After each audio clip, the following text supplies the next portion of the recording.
Hey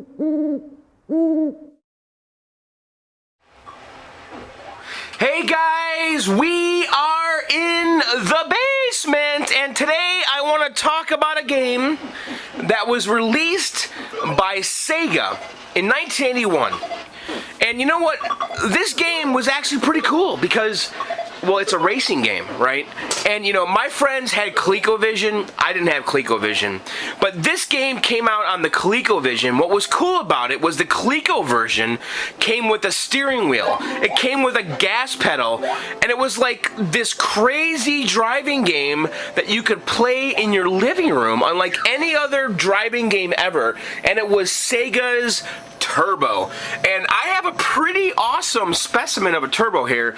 I actually picked this up like for 75 bucks, and the thing was just freaking mint. And when I got it, the monitor was dead. It was totally dead, and it was this weird Japanese 100-volt monitor. And I wasn't in the mood to fix it because I had just been like burned out on monitors. And I actually had Chad at arcadecup.com, excuse me, fix the monitor, and he did a great job. I threw the monitor in, plugged it in, and bam, the game has worked perfect ever since, knock on wood. And the game is SEGA's Turbo. And what's cool about the game, well, of course, it's a driving game. You have a steering wheel, right? You have a shifter here, low and high. What's interesting, though, is the shifter is on the left side, right? Very European. I don't know why they did that. Maybe because it was a Japanese company. I guess they have right-hand cars. I don't know. And actually, when I got the game, it was missing the shift knob. And these are kind of hard to find. I had a buddy that actually had an original SEGA Turbo shift knob, so I got lucky there.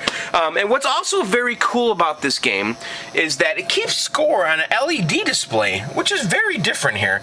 And of course, I haven't played a game yet tonight, so all the scores are 0. It does not save the high scores, but it does keep the top 5 high scores for the day before you power it off, which is kind of neat. But I think it's kind of cool that they have the scores here on the LED display. And there's these fake gauges down here. You know, here's an oil gauge. And here's a vacuum gauge, I guess it says. But it's got these lit gauges, a steering wheel. It's got 2 speakers, which is crazy. There is a set of speakers up here. And then there's like this subwoofer almost down below. And man, talk about bass coming out of this thing. And of course you have a gas pedal on the bottom right there, which was also part of the Colecovision version, which was pretty cool to have a gas pedal and a steering wheel on a game, a home console game back then. Was kind of crazy talk. But you know, when I think of SEGA Turbo, though, I can't help but think of the Colecovision version. So also what was kind of revolutionary about this game was this was the first, as far as I know, and I understand, this was the first racing game that had a third-person perspective where you could see the car.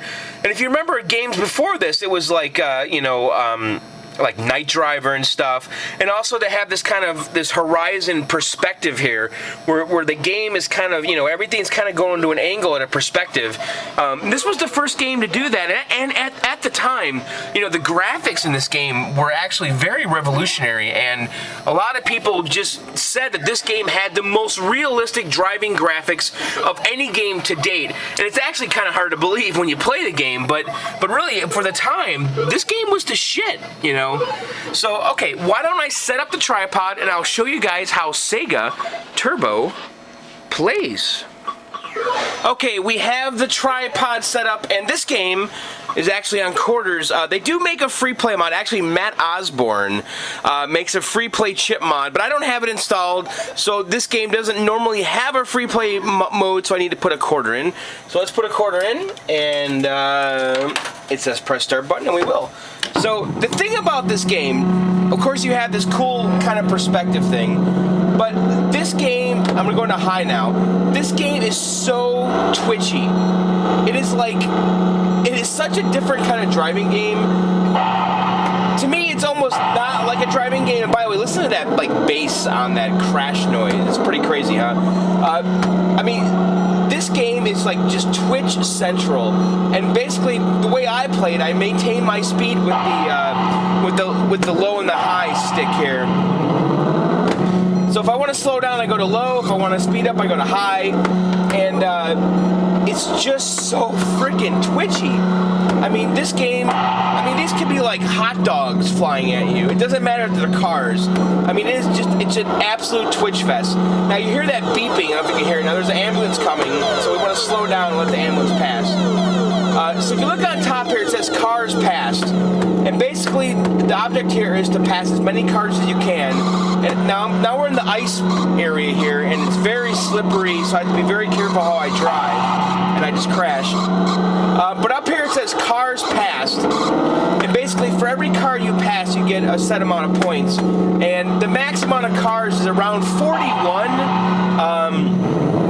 So let's try to fill up the meter to the max amount of cars. It won't let you pass more than the set amount.